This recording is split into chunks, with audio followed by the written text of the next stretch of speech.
नमस्ते दोस्तों, mission exam centre पर आपका स्वागत है। नमस्कार। चलिए आज एक बहुत ही दिलचस्प कहानी समझते हैं, इंडो चाइना में राष्ट्रवादी आंदोलन की। और हाँ, ये एक ऐसा टॉपिक है जो यूपीएससी, बीपीएससी और पीएससी जैसी प्रतियोगी परीक्षाओं के लिए आप कह सकते हैं बेहद जरूरी है। तो सबसे पहले चलिए थोड़ा सा ज्योग्राफी समझ लेते हैं। ये जो नक्शा है, ये है फ्रांसीसी इंडो चाइना का। इसमें आज के वियतनाम, लाओस और कंबोडिया शामिल हैं। असल में यही वो मैदान है, यही वो स्टेज है जहां उपनिवेशवाद और राष्ट्रवाद की एक बहुत लंबी और बहुत ही निर्णायक कहानी लड़ी गई थी। तो इस पूरे सफर को हम कैसे समझेंगे? देखिए, पहले बात करेंगे फ्रांसीसी शासन की, फिर देखेंगे कि उनकी शिक्षा नीति का क्या चक्कर था। इसके बाद जानेंगे कि प्रतिरोध, धर्म और राष्ट्रवाद कैसे जुड़े। फिर आएगी हो ची मिन्ह की क्रांति और आखिर में वो युद्ध जो एकीकरण के लिए लड़ा गया। तो ठीक है, शुरू करते हैं पहले पॉइंट से। आखिर फ्रांसीसियों ने इस इलाके पर कब्जा किया ही क्यों? क्या मकसद था उनका? और कैसे उन्होंने अपना पूरा सिस्टम यहाँ खड़ा कर दिया? देखिए, हर उपनिवेशी ताकत की तरह फ्रांसीसियों ने भी एक बड़ा अच्छा सा नाम दिया अपने काम को, सभ्य बनाने का मिशन। मतलब वो कह रहे थे कि हम यहाँ के लोगों को मॉडर्न बनाने आए हैं। लेकिन असलियत क्या थी? असलियत थी खालिस आर्थिक शोषण। उन्हें यहाँ से कच्चा माल चाहिए था और अपने बने बनाए सामानों के लिए एक नया बाजार। बस यही खेल था। और ये शोषण होता कैसे था? कमाल की बात यह है कि इसके लिए विकास का ही सहारा लिया गया। जैसे मेकोंग डेल्टा में बड़ी बड़ी नहरें खोदी गईं, पूरे इंडो चाइना में रेल लाइनें बिछाई गईं। सुनने में तो अच्छा लगता है ना, पर इसका असली मकसद लोगों की भलाई करना नहीं था।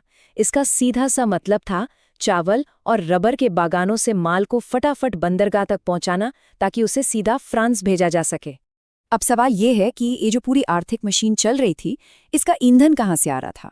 इसका ईंधन थे बंधुआ मजदूर। जी हाँ, वियतनामी मजदूरों से बागानों में जानवरों की तरह काम करवाया जाता था। उनके कोई अधिकार नहीं थे, वो बस अपने मालिकों की एक संपत्ति बनकर रह गए थे। तो ये तो हुई आर्थिक शोषण की बात। अब आते हैं औपनिवेशिक शासन के एक और बहुत जरूरी पहलू पर, और वो है शिक्षा। और यहाँ एक बड़ी दिलचस्प दुविधा सामने आती है। तो दुविधा क्या थी? देखिए, फ्रांसीसियों को अपना राजकाज चलाने के लिए पढ़े लिखे लोगों की जरूरत थी। क्लर्क चाहिए थे, छोटे मोटे अफसर चाहिए थे, और इसके लिए स्थानीय लोगों को पढ़ाना तो पड़ेगा। पर यहीं एक डर भी था कि अगर ये लोग पढ़ लिख गए तो सवाल भी तो पूछेंगे, कहीं यही शिक्षा उनके राज के लिए खतरा न बन जाए। और ये दुविधा सबसे साफ दिखती है भाषा को लेकर हुई बहस में। कुछ का मानना था कि सब कुछ फ्रेंच में पढ़ाया जाए, ताकि यहाँ के लोग अपनी संस्कृति भूलकर एक एशियाई फ्रांस का हिस्सा बन जाएं। वहीं दूसरे थे जो अपनी चीनी और स्थानीय संस्कृति को बचाने के लिए इसका विरोध कर रहे थे। तो ये लड़ाई सिर्फ भाषा की नहीं थी, ये अपनी पहचान बचाने की लड़ाई थी। इतना ही नहीं, स्कूल की किताबों को भी एक हथियार की तरह इस्तेमाल किया गया। इन किताबों में फ्रांस की संस्कृति को महान बताया जाता था और वियतनामी परंपराओं को आदिम और पिछड़ा। सोचिए, इसका मकसद क्या था? इसका मकसद था बच्चों के दिमाग में ये बात डाल देना कि उनकी अपनी संस्कृति किसी काम की नहीं है। तो जब आर्थिक शोषण भी हो रहा हो और सांस्कृतिक हमला भी, तो नतीजा क्या होगा? जाहिर है, प्रतिरोध। और यही हुआ। इस प्रतिरोध की कहानी को समझने के लिए बहुत ही मजेदार किस्सा है हनोई शहर का। फ्रांसीसियों ने हनोई के एक हिस्से को बिल्कुल पेरिस जैसा बना दिया था। चौड़ी चौड़ी सड़कें, साफ सुथरे घर और एक मॉडर्न सीवर सिस्टम। ये उनकी सभ्यता का शोकेस था। लेकिन जैसा कि अक्सर होता है, इस चमक दमक के नीचे कुछ और ही कहानी चल रही थी। उन्हीं मॉडर्न सीवरों में कुछ ऐसा पनप रहा था जिसने बगावत का एक बिल्कुल ही नया रूप सामने ला दिया। हुआ ये कि वो फैंसी सीवर लाइनें बन गई, चूहों का आलीशान घर। और नतीजा, पूरे शहर में प्लेग फैल गया। अब फ्रांसीसियों ने एक स्कीम निकाली, चूहा पकड़ो अभियान। हर चूहे को मारने पर इनाम मिलेगा। लेकिन वियतनामी लोग भी कम नहीं थे। उन्होंने क्या किया? वो चूहे को मारते नहीं थे, बस उसकी पूंछ काटकर इनाम ले लेते और चूहे को वापस छोड़ देते। सोचिए, ये छोटा सा लेकिन कितना बड़ा प्रतिरोध था। सिस्टम को ही सिस्टम के खिलाफ इस्तेमाल करना। और ये चूहा पकड़ो अभियान जैसी घटनाएं अकेली नहीं थीं। ये एक बड़ी लहर का हिस्सा थीं। अगर हम टाइमलाइन पर नजर डालें तो 1868 के स्कॉलर्स रिवोल्ट से लेकर 1900 के दशक में होआ हाओ जैसे धार्मिक आंदोलनों तक और फिर 1930 में कम्युनिस्ट पार्टी की स्थापना तक ये साफ दिखता है कि विरोध की आग लगातार बढ़ रही थी और संगठित हो रही थी। तो अब सवाल ये उठता है कि ये जो अलग अलग चिंगारियां थीं, इन्हें एक बड़ी आग में किसने बदला? चलिए अब कहानी में एंट्री होती है 20वीं सदी के एक बहुत बड़े क्रांतिकारी नेता की। ये है हो ची मिन्ह। इनका सबसे बड़ा योगदान यही था कि इन्होंने राष्ट्रवाद के नाम पर लड़ रहे सभी अलग अलग गुटों को एक साथ एक मंच पर ला खड़ा किया। इन्होंने बनाया वियत मिन्ह। ये एक ऐसा संगठन था जिसने पहले फ्रांसीसियों से लोहा लिया और फिर दूसरे विश्व युद्ध में जापानियों से भी। और फिर वो ऐतिहासिक पल आया जब दूसरे विश्व युद्ध में जापान हार गया। बस इसी मौके का फायदा उठाकर 2 सितंबर 1945 को हो ची मिन्ह ने हनोई में हजारों लोगों के सामने एक आजाद लोकतांत्रिक वियतनाम की घोषणा कर दी। लेकिन कहानी यहाँ खत्म नहीं हुई।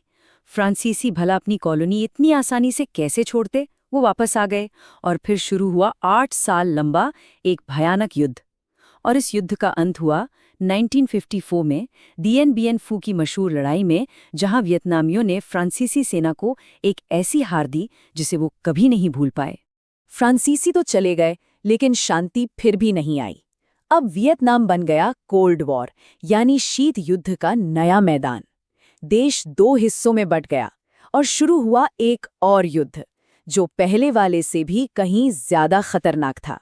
इस बार सामने था अमेरिका, जो साम्यवाद को रोकने के नाम पर दक्षिणी वियतनाम का साथ दे रहा था।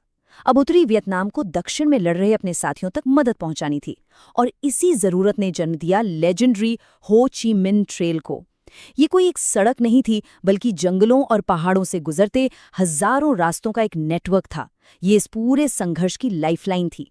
इस युद्ध की इंसानी कीमत बहुत बहुत ज्यादा थी। सिर्फ अमेरिकी पक्ष की बात करें तो 47,000 से ज्यादा सैनिक मारे गए थे और 3 लाख से ज्यादा घायल हुए।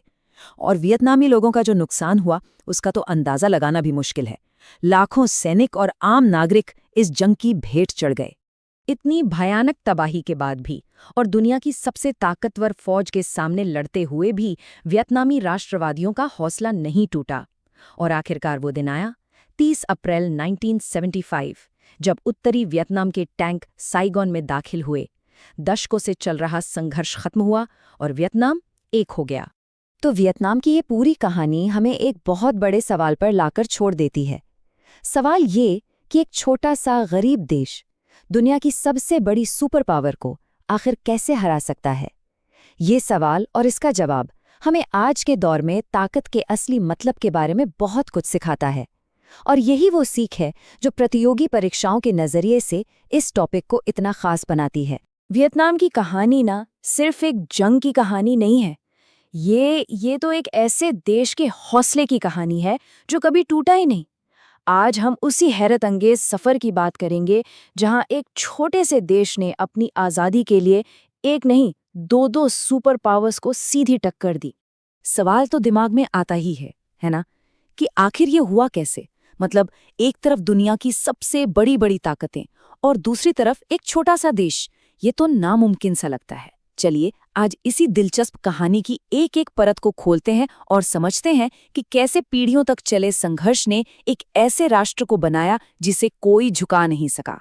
तो ये कहानी शुरू होती है 19वीं सदी से, जब फ्रांस की जो कॉलोनियल मशीन थी वो वियतनाम पहुंची।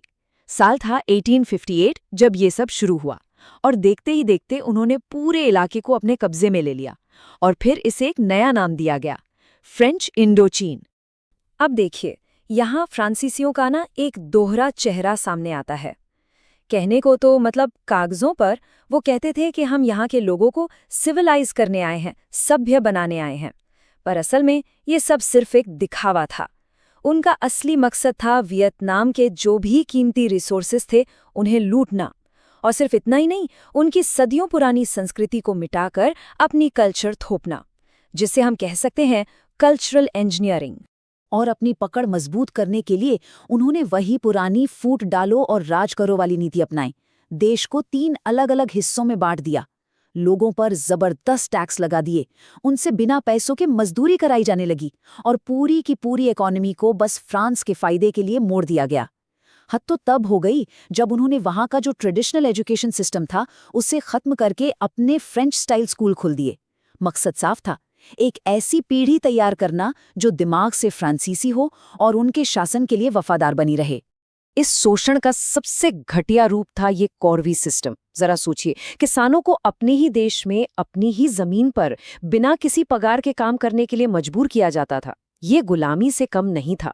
इसने अनगिनत लोगों को कर्ज के एक ऐसे जाल में फंसा दिया जिससे बाहर निकलना लगभग नामुमकिन था। लेकिन देखिए, जितना ज्यादा दमन होता था ना, प्रतिरोध की आग उतनी ही भड़कती थी। वियतनामी लोगों ने हिम्मत नहीं हारी, बल्कि उन्होंने बगावत करने के ऐसे ऐसे क्रिएटिव तरीके निकाले जिनके बारे में फ्रांसीसियों ने कभी सोचा भी नहीं होगा।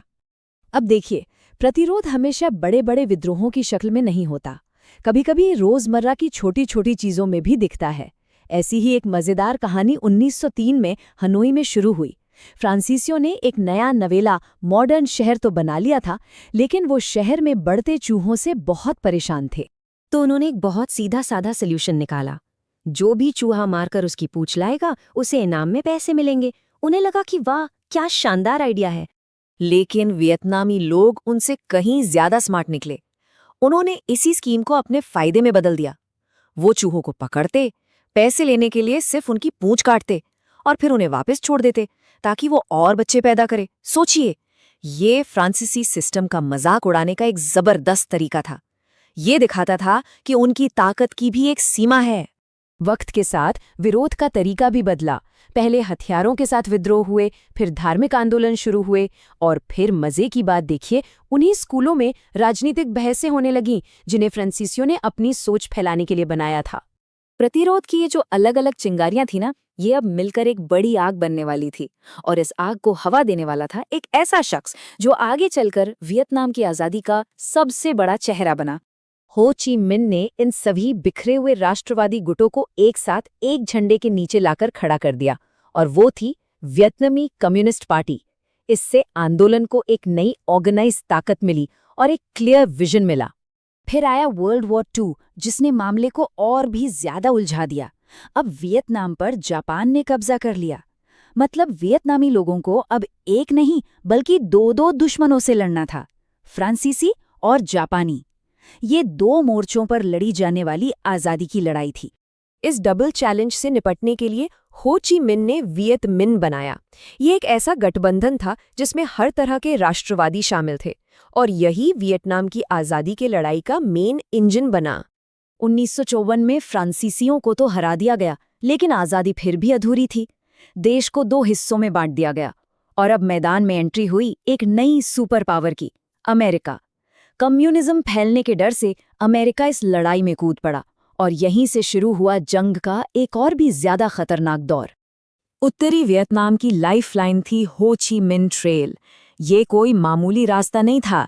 ये सड़कों, पगडंडियों और सुरंगों का एक ऐसा जाल था जो इंजीनियरिंग और हिम्मत का एक जीता जागता नमूना था। अमेरिका सालों तक इस पर बम बरसाता रहा, पर जैसे ही बमबारी रुकती, इसे फौरन ठीक कर लिया जाता था।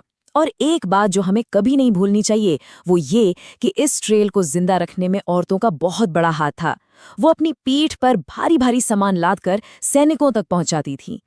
ये जंग अपनी क्रूर टेक्नोलॉजी के लिए भी याद की जाती है। नापाम जैसे केमिकल हथियार इस्तेमाल हुए। ये आग के ऐसे गोले थे जो जलते हुए इंसानी स्किन से चिपक जाते थे और भयानक तबाही मचाते थे। और दूसरा था एजेंट ऑरेंज। ये एक जहरीला केमिकल था जिसे जंगलों को साफ करने के लिए हवाई जहाज़ों से छिड़का गया ताकि दुश्मन छिप ना सकें। लेकिन इसने सिर्फ पेड़ पौधों को ही नहीं मारा, बल्कि जमीन और आने वाली कई पीढ़ियों के लिए भी जहर छोड़ दिया। ये समझना बहुत जरूरी है कि इस जंग में महिलाएं सिर्फ मदद करने वाली नहीं थीं, वो लड़ाई का एक अहम हिस्सा थीं। वो गुरिल्ला फाइटर थीं, जासूस थीं, नर्स थीं। वो हर मोर्चे पर पुरुषों के साथ कंधे से कंधा मिलाकर लड़ रही थीं। अमेरिका ने इस जंग को जीतने के लिए अपनी पूरी ताकत लगा दी। लगभग 34 लाख अमेरिकी सैनिक वियतनाम भेजे गए, लेकिन इतनी बड़ी सेना के बावजूद जीत उनसे कोसों दूर थी। दशकों का लंबा संघर्ष, बेशुमार कुर्बानियां और एक ऐसा इरादा जो कभी नहीं झुका। आखिरकार इस दर्दनाक लड़ाई का अंत हुआ और एक राष्ट्र के रूप में वियतनाम का जन्म हुआ। फ्रांसीसियों पर उस ऐतिहासिक जीत से लेकर देश के बंटवारे और फिर साइगोन पर आखिरी कब्जे तक, ये पूरा सफर दिखाता है कि एक राष्ट्र को एक होने के लिए कितना लंबा और मुश्किल रास्ता तय करना पड़ा। वियतनाम की कहानी यकीनन एक देश के साहस और हिम्मत की मिसाल है, पर यह हमें एक बहुत गहरे सवाल के साथ भी छोड़ जाती है कि आज़ादी की असली कीमत क्या होती है और क्या कोई भी कीमत आज़ादी के लिए चुकाई जा सकती है।